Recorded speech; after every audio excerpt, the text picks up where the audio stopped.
The sound of shattering glass echoed through the empty boardroom, and in that singular moment, the entire trajectory of my life shifted on its axis. I watched the framed photograph of my father, the man whose funeral I had attended less than 24 hours ago, bounce off the bottom of the metal trash can. The frame had been a gift from my mother on their 20th anniversary, hand-selected, carefully wrapped, and presented with tears in her eyes as she celebrated 2 decades of building something meaningful together. Now it lay in pieces among crumpled papers and discarded coffee cups, treated with the same disregard one might show toward a piece of junk mail. Baron did not even flinch at the sound. He just stood at the head of the table, straightening the cuffs of his imported Italian suit, the fabric probably costing more than what most of our laboratory technicians made in 3 months. He looked me dead in the eye, a cold smirk playing on his lips, and I could see the triumph radiating off him like heat from a furnace. "Save the crocodile tears," he said, his voice dripping with venom that had been years in the making. "You are just a glorified secretary sitting in that chair because of your last name. You are fired, pack your desk." The words hung in the air between us, heavy and suffocating, but I refused to let them see me break. I looked past him at Gideon and Stacy, our 2 senior board members who had served alongside my father for over 15 years. Gideon had been at my parents' wedding. Stacy had held me as a baby, had watched me take my first steps in the very laboratory that bore my mother's name. They did not blink. They did not speak. They just kept their eyes glued to their phones, brutally silent in their complicity, their faces illuminated by the soft glow of whatever distraction they had chosen over loyalty. I understood in that moment that silence was not neutrality. Silence was agreement. Silence was a knife in the back delivered without the courtesy of looking someone in the eye while you twisted the blade. I knelt on the plush carpet, my knees pressing into the fibers that had been walked on by some of the most brilliant minds in medical research, and a jagged piece of glass bit into my thumb as I reached into the trash. The sting was immediate and sharp, a thin line of red welling up against my skin, but I ignored it. The physical pain was almost welcome, something tangible to focus on while my world collapsed around me. I pulled my father's picture from the wreckage, holding the broken frame gently, cradling it like something precious that had been wounded but not destroyed. I brushed the sparkling dust off his smiling face, tucking the frame tightly under my arm, and walked out of the room without a single backward glance. The heavy oak doors clicked shut behind me, and the sound felt final, like the closing of a chapter I had never wanted to write. At 32 years old, I was the chief operating officer of a medical technology company that my father had built from nothing. I had spent the last decade pulling all-nighters, sleeping on a cot in the memorial lab, and building the core medical technology that kept this firm alive and thriving. While other people my age were dadding, traveling, figuring out who they wanted to be, I had poured every ounce of my energy into ensuring that my father's vision became reality. I had developed 3 patents that revolutionized autoimmune treatment protocols. I had overseen clinical trials that extended hundreds of lives. I had personally trained the research teams that now operated across 4 different countries. Baron, on the other hand, had spent that exact same decade bouncing between European ski resorts, systematically incinerating his trust fund on private jets, exclusive parties, and investments that seemed designed to lose money. He had contributed absolutely nothing to the company's success. He had never worked a single day in the laboratories. He could not explain even the most basic concepts behind our proprietary technology. Yet here he stood, wearing a suit that cost more than my annual salary had been when I started, firing me from the company that existed only because of my blood, sweat, and tears. He was not just throwing his weight around for the pleasure of it, though I knew he took immense satisfaction in the spectacle of my humiliation. Today, he was drowning. The whispers in the financial circles had been growing louder for months, and despite Baron's best efforts to keep his affairs private, money has a way of talking to anyone willing to listen. Baron owed $30 million to some incredibly ruthless private equity sharks, the kind of people who did not accept late payments or reasonable excuses. His back was pinned against the wall, and the wolves were circling.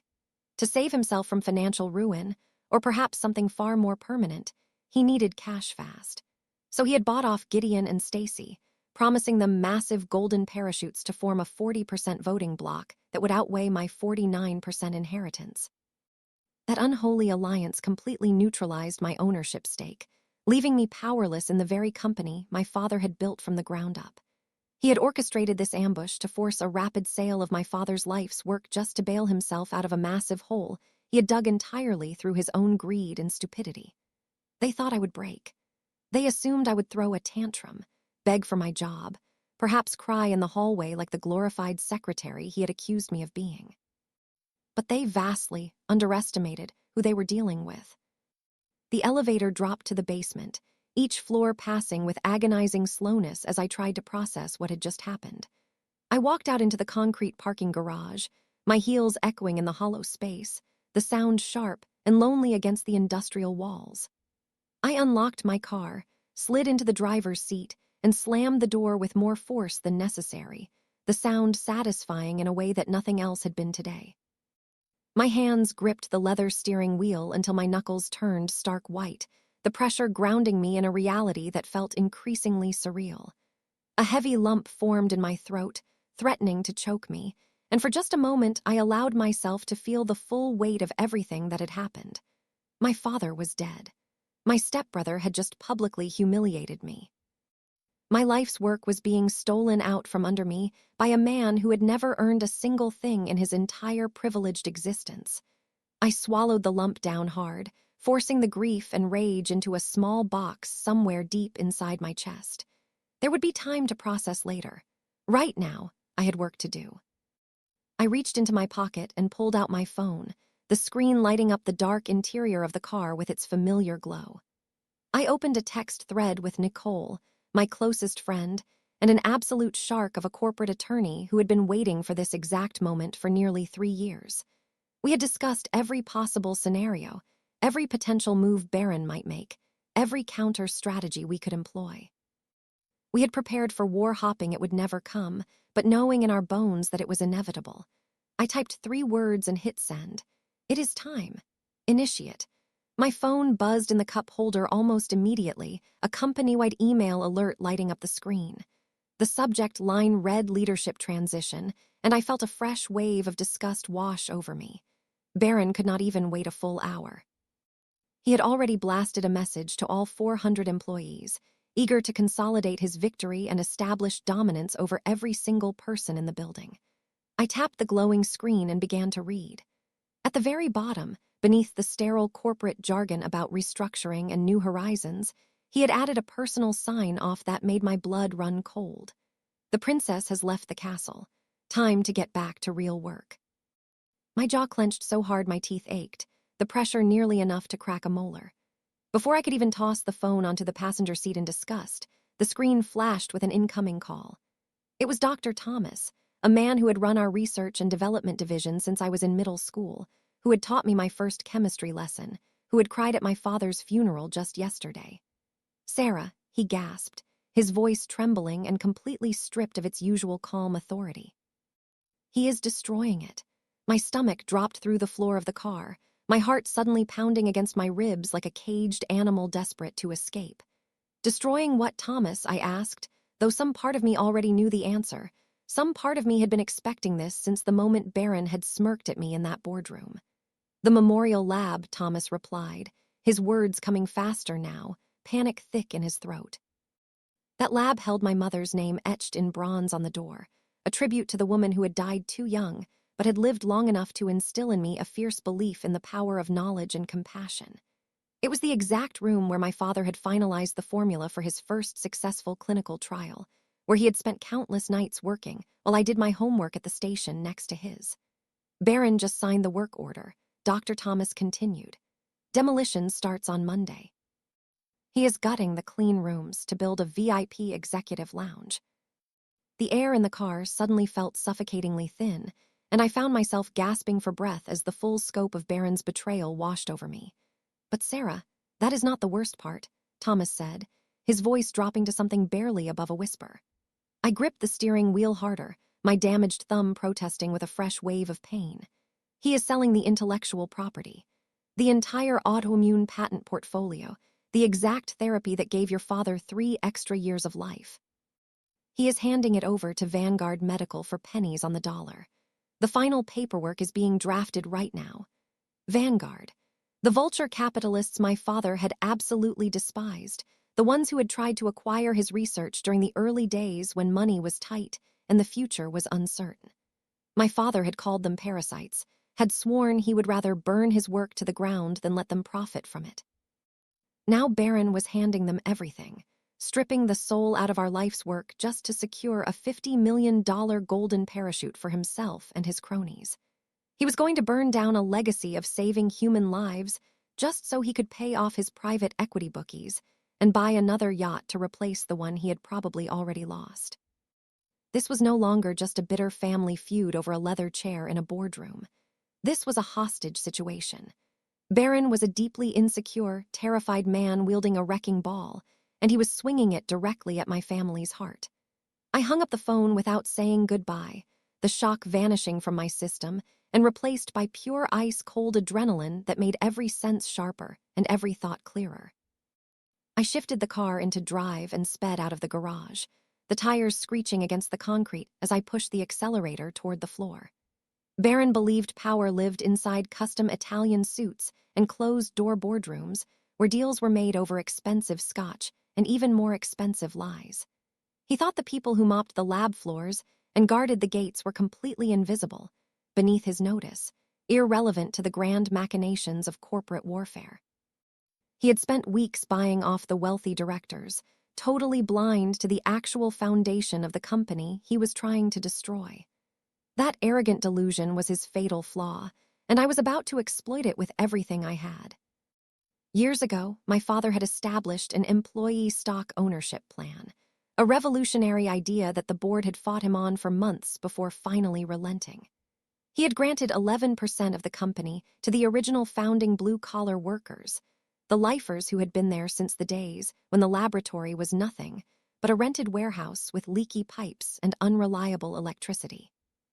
These were the people who had believed in my father's vision when it was nothing but a dream and a mountain of debt. They had worked for reduced pay during the lean years, had put in countless hours of overtime without complaint, had treated the company as if it were their own because, in a very real sense, it was. Barron had treated them like disposable furniture, invisible hands that existed only to serve his needs.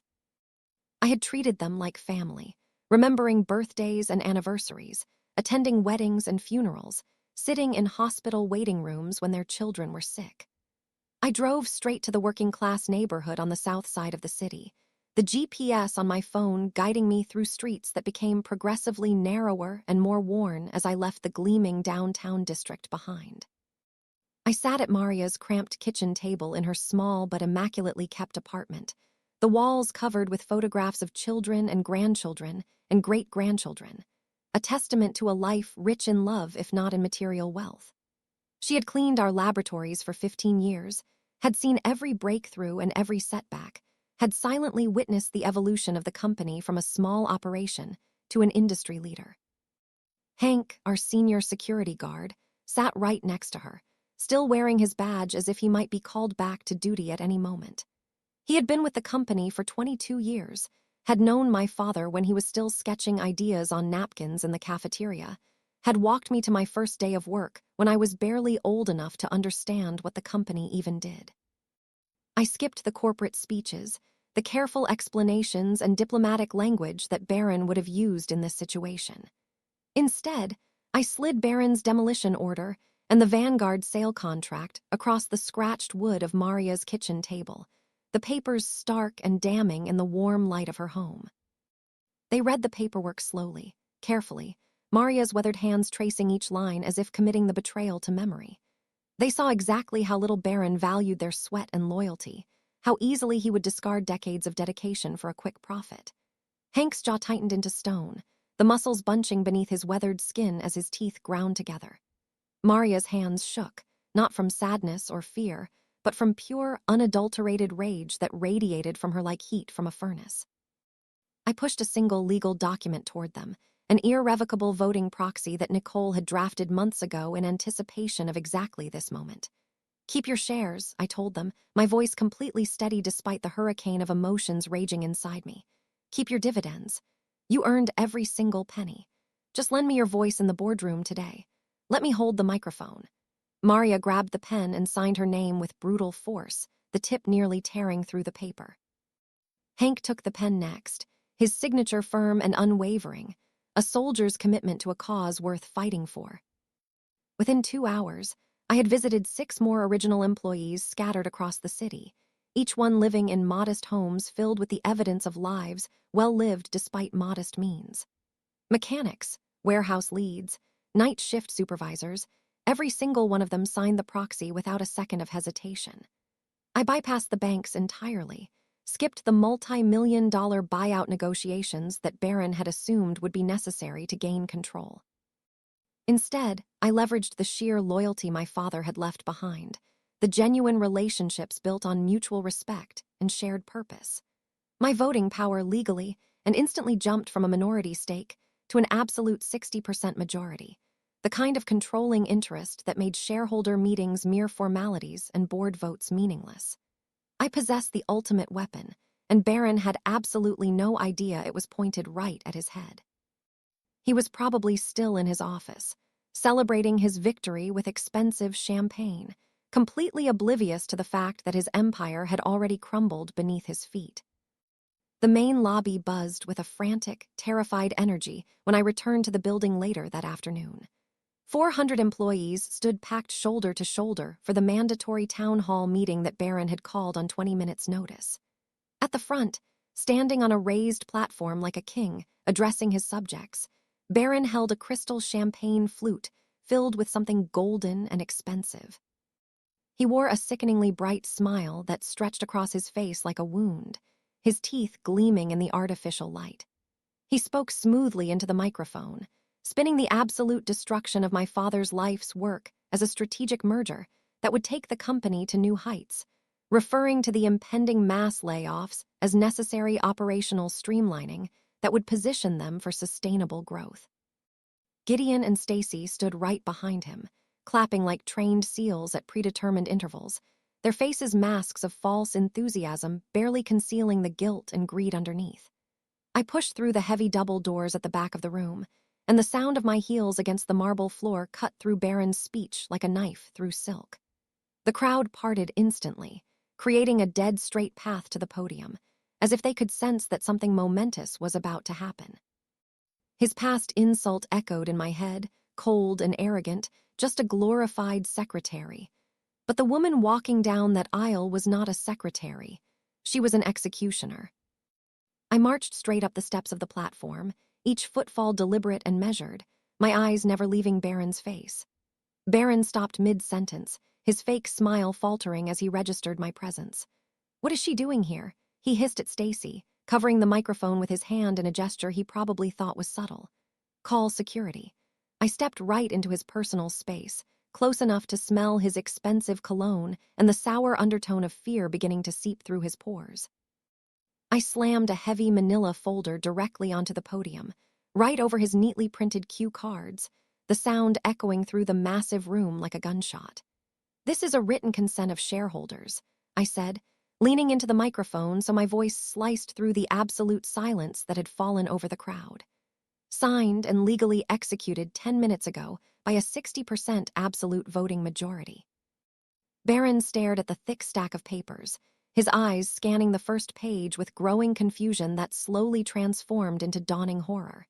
His brain simply refused to comprehend the words at first, the reality too far removed from his expectations to process.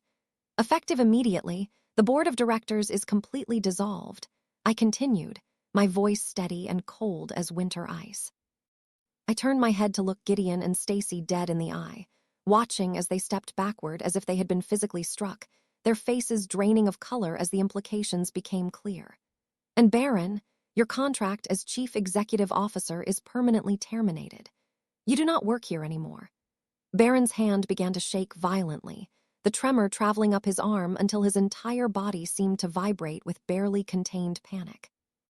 The crystal champagne flute slipped from his trembling fingers, falling in what seemed like slow motion before shattering against the hard floor, splashing expensive wine all over his polished Italian shoes. All the color completely drained from his face, leaving his skin a sickly pale gray that made him look already dead. The smug, untouchable billionaire vanished in an instant. In his place stood a desperate, sweating man, realizing his $30 million lifeline had just been cut, that the wolves at his door would not be bought off with someone else's money. "You cannot do this," he screamed, his voice cracking on the words like a teenager going through puberty. A thick bead of sweat rolled down his forehead, cutting a trail through the expensive products he used to maintain his appearance. "Security, get this lunatic out of my building." I stepped back from the podium and looked calmly toward the main entrance, where Hank stood at his usual post, his face a mask of professional neutrality that I knew concealed immense satisfaction. "Hank," I called out, my voice carrying across the silent room. Hank stepped forward from the edge of the crowd, adjusting the heavy radio belt around his waist with deliberate slowness.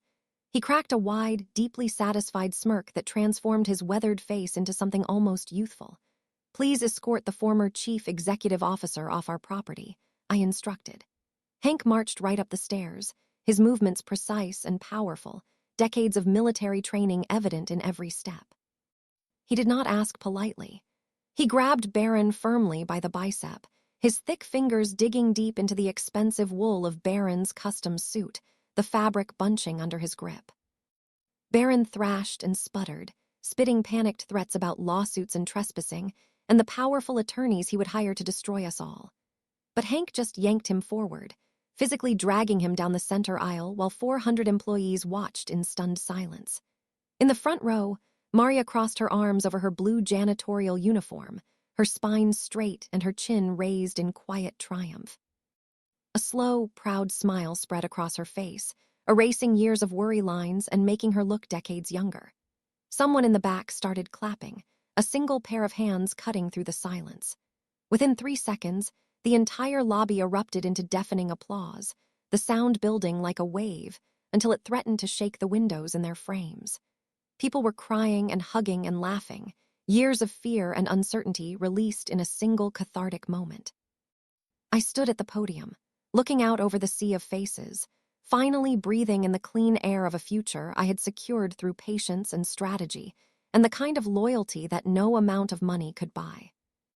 Later that night, after the emergency board meeting had officially appointed me as the new chief executive officer, and the champagne had flowed for real among employees who finally felt safe again, my phone buzzed on the nightstand in my quiet apartment. The screen lit up the dark bedroom with a single text message from Baron, sent from a number I did not recognize but could guess the origin of. "You only got an empty shell." I stared at the words, confused and concerned, my mind racing through possibilities of what he might mean. He thought he was a genius, even in defeat. He assumed I was just a naive girl who did not know about the secret hardware key he kept hidden in his briefcase, the one that granted administrative access to every system in the company. Driven by pure spite and $30 million of debt, he logged into our servers from his mansion using that stolen access. He planned to download the core intellectual property and sell it to Vanguard Medical on the black market before his termination was fully processed. A final act of revenge that would net him enough cash to pay off his debts and disappear. What he did not know was that Nicole and I had been waiting for this exact move for 3 years. We had discussed every possible scenario during our late-night strategy sessions, had prepared countermeasures for every conceivable betrayal. We did not lock him out of the system immediately after his termination. Instead, we built a door, left it wide open, and turned on the lights to make it as inviting as possible. Our technical team had already corralled his specific login into a secure sandbox honeypot, a digital trap designed to look like the real thing while containing nothing of value. The files he frantically downloaded were not our life-saving patents or proprietary research. They were watermarked dummy data, meaningless documents filled with technical-sounding gibberish, heavily monitored by the Federal Cybercrimes Task Force, who had been notified of our suspicions months ago. Every single click, every single transferred file was a time-stamped felony for federal economic espionage, each one carrying a potential sentence of years in federal prison. If he had just walked away after I fired him, he would have only lost his job. He could have taken his expensive suits and his wounded pride and figured out his massive debt on his own. But his fragile ego could not handle losing to me, a woman he considered completely beneath him. His profound greed, his absolute inability to accept defeat from someone he had dismissed as inferior, dug his own grave. I did not destroy Baron. I just handed him a shovel and watched him dig. At exactly 6 o'clock the next morning, federal agents kicked down the custom mahogany front door of his estate, the same door he had bragged about importing from some ancient European monastery during a family dinner years ago. They dragged him out onto his manicured lawn in his silk pajamas, his hands firmly cuffed behind his back, his face a mask of disbelief and terror. The local news helicopters captured everything, the footage playing on a loop across every major network for days.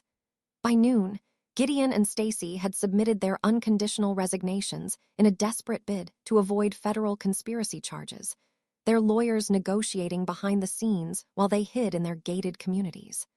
I walked down to the memorial lab that afternoon and handed the master keys back to Dr. Thomas, who wept openly as he accepted them.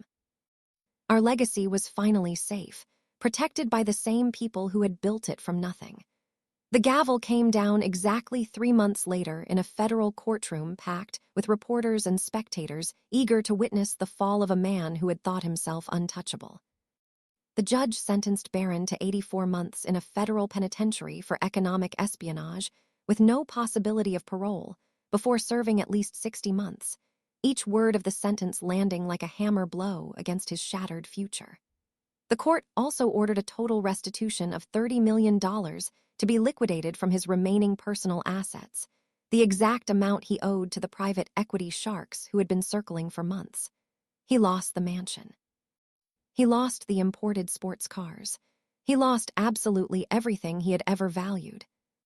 Stripped away by the same legal system he had assumed would protect men like him from consequences. Gideon and Stacy avoided a prison cell, their lawyers having successfully argued that they were merely complicit rather than active participants in the espionage plot. But the Securities and Exchange Commission permanently barred them from serving on any corporate board, effectively ending their careers in any industry that required fiduciary responsibility. They were each slapped with a $250,000 fine, a sum that would hurt but not destroy them financially. The real punishment came from the social consequences of their betrayal. Their elite country club publicly revoked their memberships, the board voting unanimously to distance themselves from the scandal. The people they used to drink $1,000 scotch with, the friends who had attended their parties and praised their business acumen, suddenly found themselves entirely unable to remember their names. They became pariahs in their own city, ghosts haunting the edges of a society that had once embraced them. Barron, meanwhile, learned what it meant to be truly powerless, stripped of the wealth and connections that had protected him from consequences his entire life. 6 months into his sentence, a flimsy paper envelope arrived at my office, stamped from a federal correctional facility in a state I had never visited. I recognized his messy handwriting immediately, the same scrawl I had seen on birthday cards and holiday greetings throughout the years we had been forced to pretend we were family. He wrote 4 pages about how the immense pressure had gotten to him, how he was just trying to protect our family's wealth, how our father would have wanted us to forgive each other and move forward as siblings should. He even had the absolute nerve to ask me to deposit money into his commissary account, claiming that the prison food was barely edible and he needed funds for basic necessities. I read the entire thing standing by the window of my office, looking out over the city skyline my father had loved so much. My pulse remained completely steady, my breathing even and calm. The burning rage I used to carry was entirely gone, replaced by a cold, peaceful indifference that felt like the first clear day after a long storm. I folded the letter perfectly in half and dropped it straight into the paper shredder beside my desk, watching as the machine whirred to life and reduced his words to confetti. The machine worked for exactly 3 seconds. The last piece of him turned to waste, and I turned back to my work without another thought. The air inside our building feels entirely different now, 6 months after the day that changed everything. It feels incredibly light, as if a weight that had been pressing down on everyone for years has finally been lifted. I officially promoted Dr. Thomas to the board of directors, his expertise and loyalty earning him the position he had always deserved but Barron would never have granted. Hank now runs our entire regional security division, his military background and decades of experience finally recognized with the title and salary he had earned many times over. Maria's granddaughter just started an internship in our accounting department, fully paid for by a scholarship fund we established in my mother's name to support the children and grandchildren of our longest-serving employees. Every Friday night, Nicole and I order takeout and sit on the roof of the memorial lab, watching the city lights stretch out into the dark horizon, talking about everything and nothing as the stress of the week melts away. I am surrounded by people who do not just share a payroll, but share a purpose, a belief in something larger than themselves. This is my chosen family, built not from obligation or blood, but from mutual respect and shared dreams. I am sitting at my father's desk right now, in the office he occupied for 30 years before his death. The city skyline is glowing behind me, the same view he used to stare at during long nights when the weight of responsibility threatened to crush him. And for the first time in my life, I know exactly why I belong in this chair. Men like Barron are dangerous because they are fundamentally hollow, their identities built on external validation and material possessions rather than character or contribution. Narcissists operate under the delusion that the world owes them a soft landing, that their birth or background entitles them to success without effort. They mistake what they inherited for what they earned, their self-worth tied to things that can be taken away in an instant. Their profound insecurity makes them incredibly desperate, willing to destroy anything and anyone to maintain the illusion of their superiority. And that desperation makes them totally blind to the immense strength of the people they consider beneath them, the invisible workers whose loyalty and dedication form the actual foundation of every successful enterprise. If you are dealing with a toxic narcissist right now, whether in a family, a workplace, or a relationship, I need you to understand 3 things that took me years to learn. Rule number 1, titles do not buy loyalty. A fancy business card might make people fear you, might make them smile and nod and tell you what you want to hear, but real power is earned by respecting the invisible people who actually keep the lights on. The ones who clean the offices and guard the doors and answer the phones and make the coffee and perform 1,000 small tasks that allow the important work to happen. These people see everything, know everything, remember every slight and every kindness. They are the ones who will stand with you when everything falls apart, if you have earned their respect through genuine treatment as human beings rather than tools to be used and discarded.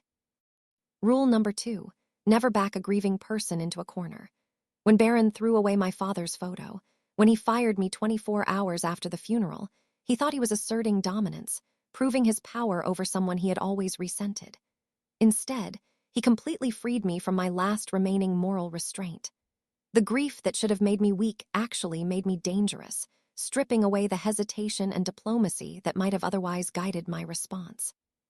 By trying to break me, by pushing me past the point where I had anything left to lose, he created his own worst nightmare. A woman with nothing left to fear is a force of nature, and I became exactly that in the moment I decided to fight back with everything I had. And rule number 3, the ultimate revenge is calculated, legal silence. You do not need to scream or throw a tantrum or engage in dramatic confrontations that leave you looking as unstable as your opponent. You do not need to broadcast your plans or warn your enemy of what is coming. You simply prepare, document, organize, and wait for the perfect moment to act. You build a door, leave it completely unlocked, and let the villain's own boundless greed walk them right into a prison cell of their own making. The most satisfying revenge does not come from matching their cruelty with your own. It comes from allowing them to destroy themselves while you simply provide the opportunity and ensure the consequences. Have you ever had everything taken from you by someone who thought you were too weak to fight back? Someone who underestimated you because of your gender, your age, your background, or simply because you chose kindness over aggression? Tell me how you built your empire from their ashes in the comments below. Share your story of survival and triumph with a community that understands exactly what you have been through.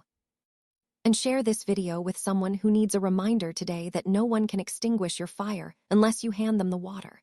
Welcome back to the channel. I know exactly what you're screaming at the screen right now as you process this story. You are sitting there wondering why on earth Sarah spent 10 years pulling all-nighters in a lab, while her arrogant stepbrother burned through his trust fund on private jets and expensive parties. Why she waited until her father died, and she was publicly fired to finally put her foot down and strike back against years of disrespect and exploitation. It is easy to judge from the outside, to look at someone's choices and declare what you would have done differently in their position. But let me explain the psychology of toxic family dynamics, because understanding this might change how you view your own situation. Sarah was not stupid, and she certainly was not weak. She was trapped in something called the slot machine effect, also known in psychology as intermittent reinforcement, and it is one of the most powerful behavioral conditioning mechanisms known to science. When you deal with a narcissist like Baron or any toxic family dynamic, they do not treat you terribly 100% of the time. If they did, walking away would be easy, the choice obvious and painless. Instead, every once in a while, they give you a tiny crumb of validation, a polite smile at a dinner, a vague promise that your hard work will eventually pay off when the time is right, a moment of apparent warmth that makes you think maybe this time things will be different. You keep pulling the lever, pouring in your time, your health, your sanity, hopping for that jackpot of genuine respect and recognition that always seems just one more pull away. But the house always wins until you finally decide to walk out of the casino and never look back. When Sarah finally did walk away, when she made the decision to fight rather than fold, she executed an absolute masterclass in financial self-defense that anyone facing similar circumstances can learn from. Let us break down her specific smart moves so you can use them in your own life when the time comes. First, we have the audit strategy, and this is crucial for anyone dealing with manipulators in a business or legal context. Scammers, manipulators, and toxic people absolutely hate details. They operate in broad strokes and emotional appeals, counting on your exhaustion and confusion to prevent you from looking too closely at the fine print. Baron thought power was just wearing a custom suit and paying off 2 board members with promises of golden parachutes. He completely ignored the details, specifically the 11% employee stock ownership plan that my father had established years before. Sarah audited her environment, reviewed every document, and knew exactly where the hidden leverage lived. If someone is trying to force you out of a business, a lease, an inheritance, or any situation with legal implications, stop arguing with them and start reading the fine print. The answers are almost always in the documents they hope you will never actually read. Second, the buyout strategy that cost Sarah nothing but genuine relationships. She did not try to match Baron's millions to buy back the company or engage in a bidding war she could not win. She went straight to the janitor and the security guard and secured irrevocable voting proxies that gave her control of the company without spending a single dollar. She leveraged genuine respect to buy her freedom, cashing in years of treating people like human beings rather than obstacles or tools. In real life, your ultimate currency is not always cash or conventional power. Sometimes your greatest asset is the relationships you have built with the people the arrogant guys ignore, the ones they step over without a second glance on their way to what they consider important. Third, building the case for the final blow. Notice how Sarah and her lawyer handled the late-night cyber theft attempt. They did not lock the server doors immediately or call Baron to yell at him or try to shame him publicly for his attempted crime. They built a honeypot, a digital trap designed to capture evidence without alerting the target. They documented every single click Baron made, every file he attempted to download, every moment he spent in their system, and let him hand-deliver his own felony directly to the federal agents who had been waiting for exactly this evidence. If you are dealing with a toxic ex or a corrupt business partner or a family member who lies as easily as they breathe, do not interrupt them when they are making a mistake. Let them act.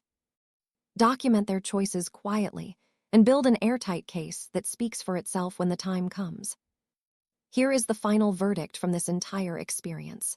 Your legacy, your money, your peace of mind, and your future are worth protecting with everything you have.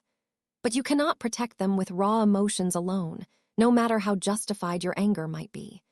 You protect them with strategy, with firm boundaries, with documentation, and with cold, hard facts that cannot be disputed or explained away. You are always allowed to walk away from people who hurt you, even if you share a last name, even if you have history, even if walking away feels impossible in the moment.